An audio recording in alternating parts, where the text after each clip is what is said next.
All the disrespect before you play back, button check. Button check.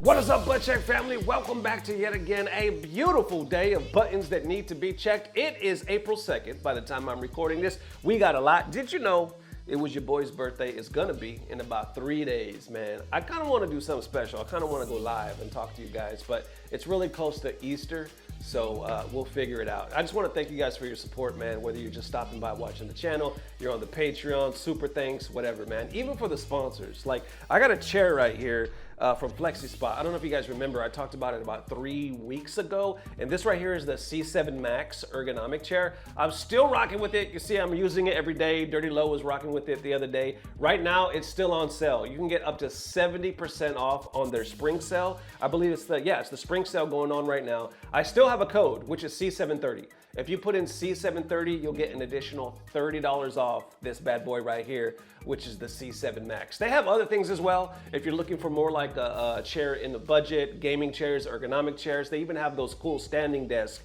that are like motorized. So FlexiSpot down below, man. Big up to them for sponsoring this video. I've had this for about 3 weeks. I like the armrests because they're cushioned. They have like that 360 motion, the whole back. This is the only chair I've ever had where not only the headrest adjusts, but the whole back can raise up and click. Like if you're bigger, you're shorter, it has the automatic lever on the side. So not only can you do like that recline, but this is the only one I had where you're actually the whole seat will slide out from underneath you. And it got the headrest and it got the cushion footstool. So this one right here, which is the C7 Max, on sale, and it got all the bells and whistles, and I just wanted to give a shout out, man, to them, FlexiSpot, for sponsoring us, having our back, and for you guys for making this possible, man. This one right here is hands down my favorite ergonomic chair that I've ever had. So without further ado, let's get some buttons. Let's go. All right, first up for that Street Fighter 6 Ingrid teaser trailer. Everybody so far was surprised as hell. They're like, on a random Thursday? What is going on? Now, apparently it's just a teaser. It's not the actual trailer, but I will take it. I'm not too familiar with Ingrid at all. I don't know her backstory. Apparently she's been around since Third Strike. I don't know if she was in the damn game, but like in the lore. Let me know if I'm wrong. Let me know if I'm wrong. I'm just going off of what people are saying, but I've never seen her. I've never heard. I don't know what to expect. So either way, let's get some live reaction. I'll be as honest as possible, and then let's see what the FGC is talking about after that. Let's go. Uh-oh. Let's get it. This world is supposed to be completely uninhabited.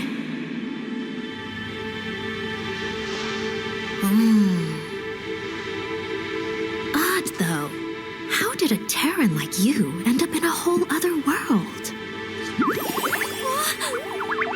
Monoid! Oh, I thought I'd never, ever, ever see you again! Curiouser and curiouser. Now I understand. Touching this monoid has linked our fates. Maybe we should revisit this another time. Not that you'd understand anyway. But for now, we should be able to send you back to your world without a hitch. Simply put, since you're now the sole occupant of this wide and empty world, if I consign said world to oblivion, you should remain totally free from harm.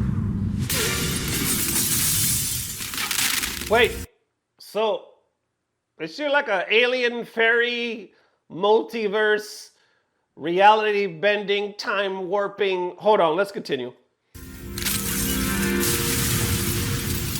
That's it.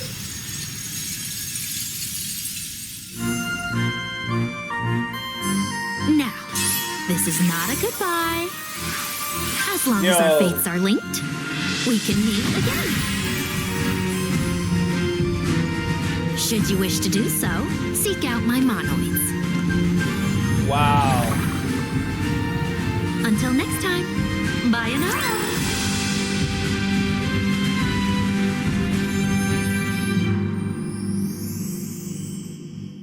Wow. So is she gonna be like using portals? That's what I'm already seeing, right? She gonna be opening doors, going in there, appearing behind you, teleporting, you know what I'm saying, crossing your ass over. Looks like there's going to be a lot of shenanigans going on. All right, so I don't know how to feel. I need to see some gameplay. I was going to say I like the way she looks, but I don't really have anything to compare her to. maybe just okay for now. You know, like I'm not too big on characters that have a lot of shenanigans going on, man. That's just me, man. I'm more traditional. But either way, a lot of people going crazy. A lot of people loving what they're looking at right now. So underneath, we got some comments saying, appears, shatters the multiverse, creates reality, warping door out of thin air, and then leaves. Ingrid out here shattering the mirror dimension. This is straight up a Final Fantasy character. She's acting like Dante from that one DMC4 cutscene. I already love her. I love the lore implication that Ingrid could have fixed everything about Alex. Right here, she could have fixed everything about Alex, but she just chose not to. I mean, that's what it looks like.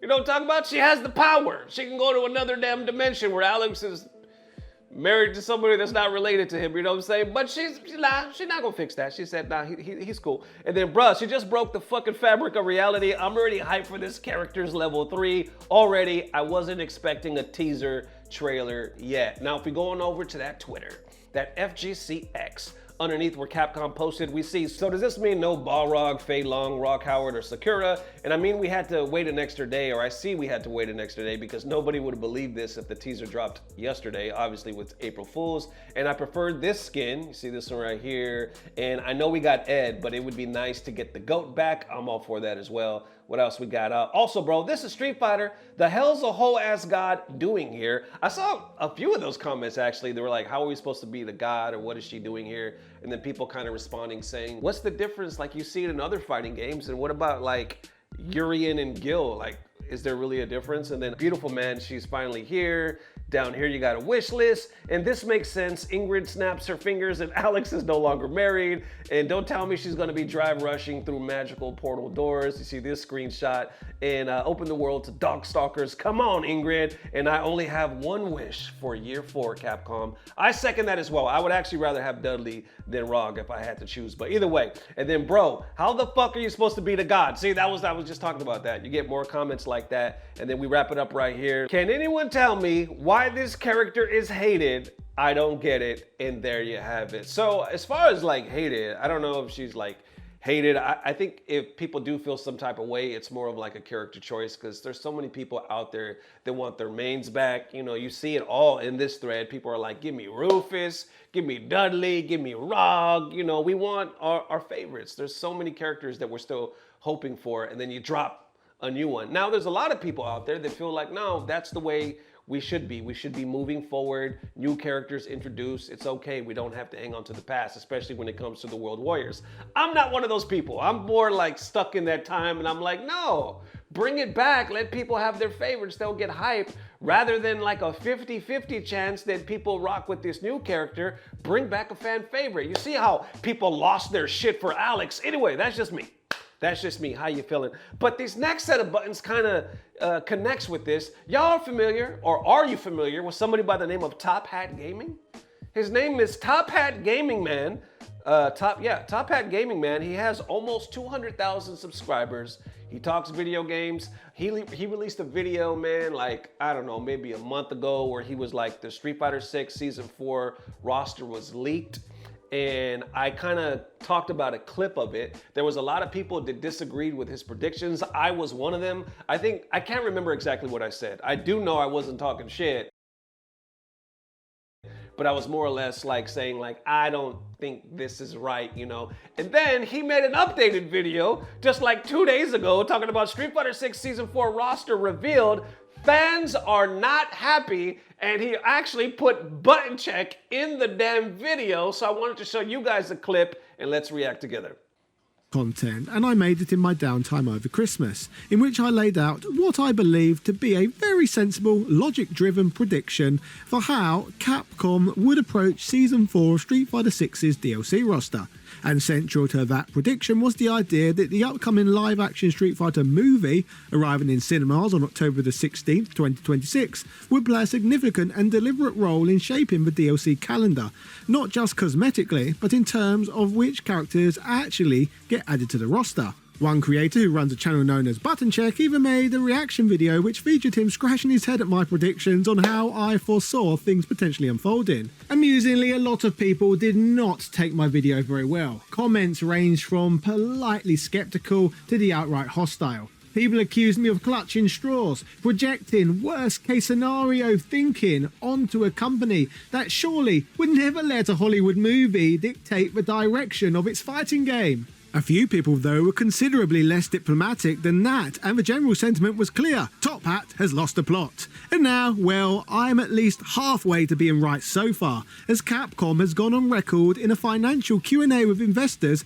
and confirmed that they will be aligning Street Fighter VI's marketing initiatives with the film's release. And suddenly, the prediction that apparently made me sound unhinged has at least one very significant foot planted in official territory. So I think it's worth taking a step back, walking through what I actually said, why I said it, and what this recent confirmation actually means for the direction of the game in 2026. Because here's the thing, I wasn't excited about this. I want to make that absolutely clear before we go any further. I was trying to think sensibly as a greedy Capcom marketeer would, not passionately. At no point was this a prediction I was rooting for. It was a prediction drawn on inferences made about the current direction of the brand. Without the need for strict gender balance, I can now more confidently predict Vega, Balrog, Dan and Julie as my roster picks. Or failing that, I'll add Joe from Street Fighter 1 as a pick since he is ludicrously featured in the movie too. Honestly, I don't think everyone who pushed back on me was acting in bad faith. Some of the skepticism was genuine, and some of it came from people who simply hadn't connected the dots in the same way I had.